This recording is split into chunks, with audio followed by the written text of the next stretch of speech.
네, 구독자 시청자 여러분 반갑습니다. 박 작가입니다. 네, 지금 어제도 비트코인이 거침없이 가격 상승을 이어갔습니다. 그래서 역사적으로 굉장히 중요한 구간에 직면을 했는데요. 이 구간을 뚫고 올라가느냐 아니면은 요 구간을 뚫지 못하느냐에 따라서 향방이 좀 결정이 될 텐데요. 만약에 이 구간을 뚫게 되면요. 가격이 좀 더 크게 상승할 가능성들이 열려 있어서 그 부분들에 대해서 오늘 좀 집중적으로 한번 이야기를 나눠보겠습니다. 네, 오늘 영상이 도움이 되셨다면 구독, 좋아요, 댓글, 알림 설정 정중하게 부탁드리겠습니다. 네, 거시경제 이슈는 뭐 늘 그렇듯 간단하게만 짚고 가겠습니다. 네, 어제 미국 3대 지수는 모두 다 하락으로 마감을 했습니다. 지금 어제 비트코인이 며칠 동안 급격하게 상승을 했던 것과는 반대 행보를 보인 거죠. 자, 근데 그동안에는 3대 지수도요, 비트코인만큼은 아니지만 그래도 계속해서 꾸준히 상승 추세를 이어갔습니다. 자, 그러다가 지금 굉장히 많이 오르다 보니까 이제 고점에 대한 부담감을 가지고서 일정 부분 실현 매물이 나오는 모습들을 보여줬습니다. 자, 그런데 여기서 굉장히 중요한 부분들은요, 이제 비트코인과 이 S&P 500, 미국의 증시와는 어떤 상관관계가 낮아지는 수준이 아니라 음의 상관관계로 지금 전환을 했습니다. 그래서 지금 보시면은 요 구간이 지금 이 0을 기준으로 해서 지금 마이너스 구간으로 떨어지는 거를 확인을 할 수가 있죠. 이 얘기는 비트코인이 더 이상 이 나스닥의 어떤 중소형 기술주로 이제 취급을 받는 시대는 지나가고 있다라는 걸 의미를 합니다. 이 대체 자산으로서의 정체성이 확고화되고 있는 시그널로 볼 수가 있는 거죠. 네, 이번 주 발표되는 중요한 지표들 중에서는요, 이 투자자들은 지금 비농업 고용 지수를 가장 눈여겨보고 있습니다. 그래서 요 금요일 상황까지 지나가고 나면은 이 만약에 해당 지표가 예측치를 정확하게 부합하는 결과가 나오게 되면은 금리 인상 종료는 이제는 완전히 기정사실화로 이제 접어들게 되는 겁니다. 네, 그러면 비트코인 차트 보겠습니다. 네, 지금 비트코인 가격대가요, 42K를 상회를 했었다가 지금 촬영 시점 기준으로는 좀 소폭 하회를 해서 41.8K 부근에 머물고 있습니다. 지금 가장 중요한 역사적인 42K 구간을 지금 뚫느냐 마느냐라는 중요한 기로에 있는데요. 지금 보시면은 이게 장대 양봉을 거침없이 그리고 지금 올라갔죠. 상승을 했고 어제는 뭐 그 전날들보다 더 길게 장대 양봉을 그렸는데 그럼에도 새벽 시간에 시간봉으로 보시면은 막 들쭉날쭉하면서 41K 초반까지도 갔다 오면서 굉장히 치열한 공방들을 벌이고 있다라는 걸 볼 수가 있어요. 그래서 매도세도 여기서 이제 놓아주지 않으려는 의지가 굉장히 강하고요. 매수세도 이걸 양보하지 않고 뚫고 올라가려고 하는 의지들이 굉장히 강하다라고 볼 수가 있습니다. 그래서 이 구간에서 어떻게 움직일지 뒤에서 한번 자세하게 보겠습니다. 네, 비트코인은 어제 하루 동안에 4.81% 상승을 했고요. 이더리움은 그보다는 이제 좀 적은 2.27% 상승을 했습니다. 그리고 어제는 도지코인이 굉장히 많이 올랐고 비트코인 캐시도 꽤 많이 올랐습니다. 그리고 그동안에 상대적으로 많이 올랐던 솔라나는 오히려 하락하는 모습들을 보였죠. 그래서 전반적으로는 좀 알트코인들이 상승했던 코인들이 더 많이 표시가 되고 있는데 좀 다소 혼조세로 볼 수가 있습니다. 네, 어제 비트코인이 훨씬 더 많이 급등을 했기 때문에 지금 비트코인 도미넌스가 순식간에 이렇게 긴 장대 양봉을 그리면서 54%를 돌파를 했습니다. 그래서 지금 연고점인 요 구간들까지 다시 올라가게 될 가능성이 높고요. 거기서 이제 60% 근처까지는 좀 계속해서 장기적으로 상승할 가능성이 있는데요. 자, 그런 부분들도 계속해서 지켜보면서 우리가 알트코인에 진입할 타이밍들도 살펴봐야 되는 겁니다. 네, 그러면 CBD 차트 보겠습니다. 네, 파이어 차트 보시면은 기존과는 완전히 달라진 모습들을 볼 수 있습니다. 이전에는 매도벽이 더 촘촘하게 만들어졌었다면 지금은 매수벽이 더 완고하게 만들어지고 있는 걸 볼 수가 있어요.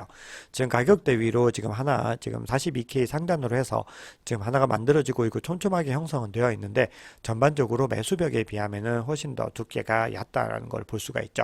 그리고 요 구간에서 굉장히 강력하게 42K에서 지금 형성되어 있었는데 요 구간을 일시적으로 뚫고 올라갔는데 결국은 이제 떨어진 거죠.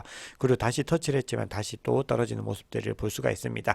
자, 그리고 매수벽 같은 경우는 41K 부근 그리고 뭐 한 38K 좀 상단 부분에서도 촘촘하면서도 굉장히 강력하게 형성이 되어 있어서 어느 정도 떨어지더라도 어느 일정 부분 이 정도 수준까지는 지키겠다라고 하는 또 매수세 의지들도 확인을 할 수가 있습니다. 그래서 지금 이 구간에서 굉장히 치열한데요. 지금 이제 고래들의 움직임을 보시면은 자, 밤 동안에 여기서 이제 가장 큰 규모의 갈색 고래도 물량들을 떨궜고 같이 지금 보라색 고래도 시세 차익 실현을 위해서 물량을 떨구는 모습들을 볼 수 있었습니다. 그동안에 너무 가파르게 상승을 했던 거죠. 그 물량들을 던져냈었는데 지금 다시 요 구간부터 보라색 고래가 재진입하는 모습들을 볼 수 있고 빨간색 고래도 따라서 올라서고 있는 모습들 그리고 이 녹색까지도 같이 움직이는 모습들을 볼 수가 있습니다. 자, 그래서 지금 다시 진입하려는 그런 시점들로 보이는데 가장 큰 규모의 갈색 고래는 지금 움직이지 않고 있는 상황입니다. 그래서 요 구간에서 조정을 겪게 될지 아니면 뚫고 올라갈 올라가게 될지 지켜봐야 되는데, 만약에 이 구간을 뚫고 올라가게 되면은 상승세가 조금 더 빨라질 가능성을 볼 수가 있습니다. 네, 그러면 시장의 주요 뉴스들과 어떤 가격 전망들 좀 알아보겠습니다. 네, 지금 계속해서 월가의 자산 운용사들이 비트코인 현물 ETF의 어떤 수정안들을 제출하고 있습니다. 자, 이번에는 이 비트와이즈인데요. 벌써 두 번째 이 수정안을 제출했다라고 소식이 전해졌습니다. 이렇게 SEC와 활발하게 계속해서 서로 이제 수정안을 주고받는다라고 하는 거는 대화가 굉장히 잘 진행이 되고 있다라는 의미가 됩니다. 그래서 지금 이 얘기는 SEC가 요구하는 것들을 계속해서 잘 수용하고 있다라는 것을 의미하는 것이기 때문에 지금 가능성이 그만큼 높아진 것이고, 이런 상황에서 근거 없이 SEC가 만약에 거절을 하게 된다 그러면은 역사상 가장 큰 규모의 소송에 직면하게 될 가능성이 있고요. 그리고 그만큼 입지는 역사상 유례없이 축소될 수 있다. 자, 이렇게 볼 수 있습니다. 그래서 그만큼 우리가 지금 역사적으로 중요한 터닝 포인트에 와 있는 거죠. 자, 그리고 이 제임스 에이파트가요, 승인 일정과 관련해서도 지금 계속해서 내년 8일부터 10일까지 일정으로 지금 얘기를 하고 있죠. 근데 거기에 대해서 이제 사람들이 연내 크리스마스를 전후로 발표되지 않을까라고 이야기를 하는 부분들이 있는데, 지금 계속해서 수정안이 제출되고 하는 그런 상황들로 봤을 때는 연내 승인은 좀 힘든 것 같다라고 지금 강조를 하고 있습니다.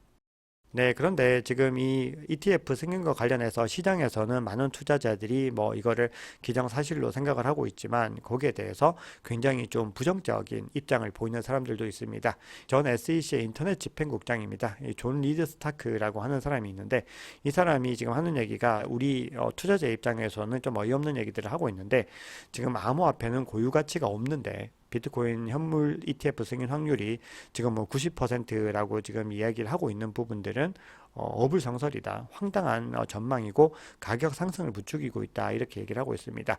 자, 그러면서 암호화폐는 현금 흐름도 수익도 직원도 대차 대조표도 서비스도 없고 오직 근거가 부실한 추측과 전망만 있을 뿐인데 이거는 어이없다. 자, 이렇게 얘기를 하고 있는데, 자, 이분은 뭔가 이 시대의 흐름과 이 비트코인의 어떤 자산의 성격을 전혀 1도 이해하지 못하고 지금 이야기를 하고 있는 거죠. 이걸 그냥 주식과 똑같은 걸로 여전히 보고 있다는 겁니다. 이렇게 여전히 이 세상에는요, 굉장히 똑똑한 것 같지만 굉장히 어리석은 사람들도 존재하고 있다는 걸 볼 수 있는 거죠. 그래서 여기에 대해서요, 이 제임스 에이파트가 어떻게 얘기를 하고 있냐면은 38일 뒤에 이 포스팅 한번 다시 보면 굉장히 재밌을 것이다. 자, 이렇게 이야기를 하고 있습니다. 네, 그런데 이제 변수들도 실제로 존재하는 부분들이 있습니다. 요건 이제 제임스 에이파터와 같은 블룸버그 ETF 팀에 있는 분인데요. 에릭 발주나스의 의견으로는 SEC가 지금 현물보다는 현금 정산 구조를 갖다 요구를 했다라고 전해드렸죠.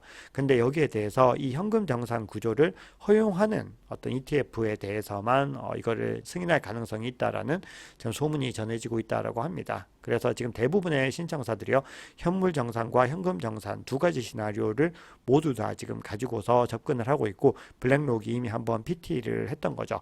자, 그런데 이제 블랙록의 입장에서도 이거를 완전히 그냥 고지고대로 받아들일 수가 없기 때문에 수정안을 제출했는데, 그 부분들이 지금 SEC 입장에서 어떻게 판단하게 될지를 지켜봐야 되는 부분들이 있고요. 또 하나는 지금 그레이스케일의 지금 어떤 ETF 전원에 대한 부분들도 아직까지 명확하게 전해지는 소식이 없다라는 부분들도 여러 가지 지켜봐야 되는 변수 중에 하나로 볼 수 있습니다. 근데 앞서 존 리드 스타크가 ETF 승인에 대해서 굉장히 부정적인 인식들을 드러냈는데요. 지금 이 시장에서 계속해서 상승세를 지금 추진하고 있는 어떤 주체들을 살펴보면은 기관이 주도해서 이 상승장을 이끌고 있는 것을 여러 가지 지표로 계속해서 확인을 할 수가 있습니다. 자, 먼저 이 표는요, 데리비트의 비트코인 무기한 선물 미결제 약정 규모인데요. 지금 여기는 이제 세계 최대 암호화폐 옵션 거래소이죠, 데리비트는. 근데 미결제 약정 규모가 7억 4천만 달러를 넘기면서 지금 연내에는 최고점을 기록을 했습니다. 그리고 요거는 이제 2021년 11월 이후로는 거의 최고 수준을 기록을 하고 있는 겁니다. 그래서 이 얘기는요, 지금 미결제 약정이 증가한다는 거는 시장에 새로운 자금들이 계속해서 유입이 되고 있다라는 것을 볼 수가 있는 겁니다. 근데 요게 그러면 어떤 세력들이 그럼 계속해서 이제 들어오는 거냐, 이거를 갖다가 이제 CME의 비트코인 선물 미결제 약정에 대한 데이터들을 갖다가 좀 구체화해서 살펴보면은 이 데이터 대시보드에서 지금 자산 관리자들, 지금 SM 매니저들이 가장 많이 유입되고 있는 것들, 그 중에서 나머지 어떤 주체들과는 비교할 수 없이 크게 유입되는 것을 확인할 수 있죠. 자, 이 얘기는 기관에서 지금 계속해서 물량들을 집어넣고 있다라는 겁니다. 그리고 이 정보력이 뛰어난 이 기관들이 왜 지금 시점에서 돈을 집어넣고 있는 것인가, 이 부분들을 우리가 생각을 해보면 답은 쉽게 나오는 거죠. 네, 그리고 지난주에 디지털 자산 투자 상품에도요, 1.76억 달러가 순유입이 되면서 계속해서 10주 연속으로 순유입을 지금 기록을 하고 있습니다. 그리고 10주간에 총 유입된 액수는요, 17억 6천만 달러로 지금 2021년에 미국에서 암호화폐 선물 ETF가 출시된 이후로는 지금 최대 수준을 기록을 했습니다. 구체적으로는 비트코인 상품에 1억 3,200만 달러, 이더리움 상품에 3,080만 달러가 유입이 됐는데요. 지역별로는 지금 캐나다, 독일, 미국 자금들이 가장 많이 유입이 되고 있습니다. 네, 그런데 또 중요한 건요. 지금 선물을 중심으로 시장이 움직이고 있지만 현물 거래량도 계속해서 증가하는 추세로 전환을 했다는 겁니다. 그리고 지난달 대비로 무려 61%가 증가를 했습니다. 그래서 그만큼 지금 꾸준하게 현물 거래량들도 늘어나고 있기 때문에 지금 이 구간들은 어떤 대세 상승장의 이제 초입으로 굉장히 가까이 다가가고 있는 그림들을 볼 수가 있는 거죠. 네, 그리고 현재 잔고가 있는 비트코인 주소 숫자도요, 지금 5천만 개가 이제 넘어섰습니다. 그러니까 어느 정도 아주 작게라도 거래가 이루어진 주소가 이만큼 많다는 겁니다. 그리고 이거는 지금 연초 대비로는 17% 이상 상승한 성장률을 보여주고 있습니다. 자, 그만큼 계속해서 지금 거래량을 측정할 수 있는 여러 가지 기준들이 모두 다 지금 상승 추세로 지금 가고 있다는 것을 확인할 수가 있습니다. 네, 그리고 지금 많은 분들이 지금 비트코인과 이더리움 중심으로 지금 좀 시장이 많이 살아나는 분위기이고, 나머지 알트코인들은 뭐 순환 펌핑들이 일어나고 있지만 본인이 담고 있는 코인은 왜 이렇게 안 가는가 또 이렇게 고민하시는 분들도 많이 계실 텐데요. 이거는 이제 시간에 이제 문제들이 필요합니다. 펌핑들은 이제 순환적으로 일어나기 때문에 이거를 이제 시간이 아직 돌아오지 않았다라고 봐야 되는 거고요. 그래도 메이저 코인들은 일정 부분 계속해서 순환해서 자본이 유입될 가능성이 높은 거죠. 자, 그런데 이제 친 리플 변호사로 굉장히 유명합니다. 이 존 디튼이라고 하는 이 변호사가요, 직접 밝혔는데 예전에도 본인이 리플보다 비트코인이 더 많다라는 얘기를 한 적이 있는데 이번에는 XRP보다 비트코인이 10배 이상 더 많다라고 지금 이야기를 했습니다. 그래서 지금 현재 시점에서는 이제 비트코인이 좀 더 주목을 받을 수밖에 없는 상황이다라는 것들을 이런 것들을 통해서도 우리가 볼 수가 있는 거죠. 그래서 리플과 관련된 기술적인 분석들은 뒤에서 간단하게 언급을 좀 해보겠습니다. 네, 그러면 지금부터는 가격 전망을 좀 보겠습니다.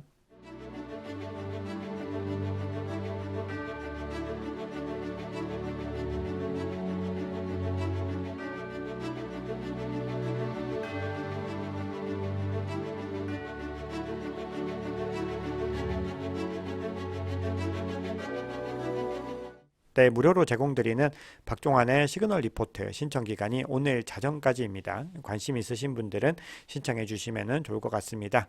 신청 링크는 댓글에 고정 댓글로 남겨두겠습니다. 네, 그럼 이제 비트코인 차트부터 보겠습니다. 네, 지금 비트코인이 굉장히 뭐 거침없이 상승하는 추세들을 볼 수가 있었고요. 지금 이 매도세들은요, 지금 워낙에 이제 매수세가 강세를 보이고 있어가지고 지금 어떤 저항도 못한 채 지금 속수무책으로 뚫리고 있는 모습들을 볼 수가 있는데요. 지난 며칠간의 어떤 움직임들을 통해서 지금 보시면은 RSI가 지금 과매수 영역으로 밀려난 부분들을 볼 수가 있습니다. 자, 그래서 이걸 기술적인 분석 상으로만 봤을 때는 소폭의 조정이나 횡보가 가능하지만, 근데 이렇게까지 추세가 강하고 굉장히 많은 호재들을 통해서 기관들이 유입되고 있는 이런 상황들은요, RSI가 과매수 구간으로 간다고 해서 바로 떨어지는 개념들이 아닙니다. 자, 보시면 여기는 일정 부분 터치하고 바로 떨어지는 구간도 있지만 여기서는 굉장히 긴 구간 동안에 이제 진행됐던 상황들을 볼 수 있죠. 지금도 약간 비슷한 구간에서 장기간 아마 과매수 영역의 RSI가 머물 가능성은 있습니다. 자, 그리고 만약에 이 구간에서요, 지금 굉장히 중요한 42K 역사적인 저항 구간이라고 불리는 요 구간에 왔는데요, 벌써 지금 여기에 도착했다가 이제 떨어지고 지금 여기서 계속해서 통과 직전까지 와 있는데 요 구간을 이제 뚫고 나면요, 그 사이에는 이제 큰 저항 수준이 없습니다. 뒤에서 이제 UTXO의 어떤 실현 가격을 통한 지표들도 보여드릴 텐데, 그래서 지금 이 구간을 뚫고 나면은 다음 상승 목표는 바로 48K까지 갈 수 있기 때문에 요 구간이 굉장히 중요합니다.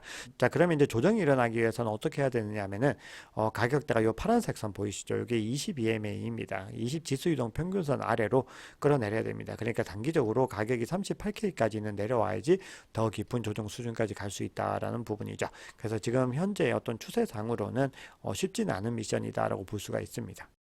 네, 지금 UTX의 실현 가격들의 어떤 분포로 봤을 때 URPD 지표에서 지금 가격대가 대략 요 정도에 와 있다는 거죠. 그런데 지금 보시면은 요 구간을 통과하고 나면은 이 벽들이 굉장히 낮다는 걸 볼 수가 있어요. 그래서 그나마 요 좀 높은 구간이 여기 46K 좀 상단에 있고요. 그리고 지금 48K 부근에 있다라는 걸 확인을 할 수가 있습니다. 그래서 요 구간까지는 굉장히 거침없이 갈 수가 있는데 요게 이제 정확하게는 지금 47.3K 정도 되는 구간입니다. 그래서 지금 굉장히 중요한 기로에 와 있다. 한 번에 뚫고 여기까지 올라갈 것이냐 아니면은 이제 여기서 계속해서 주춤하면서 횡보 구간을 거칠 것이냐 이런 구간이다라고 볼 수가 있겠습니다. 네, 그래서 지금 요 42K라고 하는 구간은요, 지금 역사적으로도 계속해서 저항과 지지가 맞물렸던 구간들입니다. 그렇기 때문에 지금 이 구간이 굉장히 좀 중요하게 작용을 하고 있고요. 그리고 이 구간은 이제 역사적으로 봤을 때는 이 테슬라가 비트코인을 이 대차 제조표에 추가했다는 소식으로 굉장히 가격이 급등한 이후에 어떤 초기에 가격을 이제 막아섰던 어떤 저항 영역이기도 하기 때문에 이 구간에는 심리적인 어떤 저항선으로도 굉장히 크게 작용을 하고 있다라는 것을 확인할 수가 있습니다. 자, 그리고 이후에는 이제 아까 말씀드렸던 이제 48K 구간이 있고요. 그 이후 구간에는 이제 51K 구간들, 그리고 이제 최고점을 찍었던 69K 아주 이런 구간들이 굉장히 중요한 또 심리적인 저항 구간들로 작용을 할 수가 있습니다. 네, 앞서서 기술적인 분석상으로 지금 22MA 아래로 하회를 해야 된다고 말씀을 드렸는데요. 요거를 조금 더 이제 긴 호흡으로 봤을 때는 대략 이제 7개월 정도의 기간 동안에 계속해서 이제 비트코인이 이제 움직여온 어떤 채널 패턴들이 존재하고 있거든요. 요 구간에 이제 두 구간에서 요 사이에서 계속해서 흐름들을 지금 가지고 가고 있었다라는 걸 볼 수가 있는데 공교롭게도 그 구간이 이제 맞물리는 구간들도 지금 42K에서 지금 요 구간이 닿고 있습니다. 그래서 요 구간에서 지금 42.2K로 나오고 있는데 만약에 이 구간들을 이제 뚫고 올라갈 수 있을지를 굉장히 중요하게 봐야 되는데 일반적으로는 지금 채널에서는 계속해서 이 구간을 이제 가져갔을 때는 요 조정 구간들이 이제 일정 부분 등장을 했다라는 거죠. 그래서 만약 요 구간을 터치를 하다가 이제 뚫지 못하게 됐을 때는 소폭 하락해서 다시 요런 식으로 이제 흐름을 가지고 가게 될 가능성도 있다라는 건데요. 네, 그리고 이제 그래스노드의 분석을 또 봤을 때는 비트코인의 축적 트렌드 스코어를 봤을 때 요 지표상으로도 지금 굉장히 색깔이 어둡게 지금 아직까지는 표시가 되고 있다라는 겁니다. 요거는 이제 여러 가지 본인들이 뭐 신규 주소 생성이나 이동 평균이나 뭐 대규모 주소, 뭐 고래들 이런 것들 여러 가지 요소들을 반영을 해서 만든 지표들인데요. 자, 이렇게 색깔이 짙었던 구간들이 왔을 때마다 이제 소폭 조정이 왔었다라고 이야기를 하고 있습니다. 그래서 여러분들 참고하시면은 뭐 도움이 될 것 같습니다. 네, 이제 비트코인과 관련해서는 크립토코인의 의견을 이제 마지막으로 살펴보고요. 이후에 이제 이더리움이나 이제 리플과 관련해서도 간단하게 좀 살펴보겠습니다. 네, 지금 크립토코인의 의견은요, 지금 사이클들을 우리가 이제 첫 번째 불장, 두 번째 불장, 세 번째 불장이 왔을 때 사이클들을 가지고서 자, 이번 네 번째 사이클을 이제 이야기를 하고 있는데요. 지금 현재 구간들이 이제 대세 상승장으로 가기 전 단계라는 거는 우리가 뭐 다 인지를 하고 있는 부분이죠. 이렇게 요 구간들을 지나고 나면은 대세 상승장으로 접어들게 되는데, 자, 여기서 이제 대세 상승장이 가는 건데, 요까지 가기 위해서 이제 중요한 포인트 구간들을 이제 뚫고 가는 것들이 중요한 거죠. 자, 그런데 보시면은 지금 요 구간, 요 녹색 구간까지 이제 지지부진한 구간들을 겪다가 여기서 이제 브레이크아웃을 해서 요 구간 5를 뚫고 가게 되는 요 단계들을 이제 진입을 해야 되는 부분들이 있는데 지금 막 요 구간들로 진입을 하고 있다라고 얘기를 하고 있습니다. 그래서 이제 요 구간들을 거치고 나면은 바로 이제 대세 상승장으로 전환을 하게 된다라고 이야기를 하고 있습니다. 그래서 과거에는 해당 패턴에서 이제 한 번씩 이렇게 조정을 겪었던 구간들이 나오고 있는 거죠. 그 구간들에 대해서는 제가 시그널 리포트에도 이제 명시를 해 두었습니다. 네, 그럼 이더리움도 보겠습니다. 네, 이더리움은 비트코인과 조금 차이가 있는 부분이요.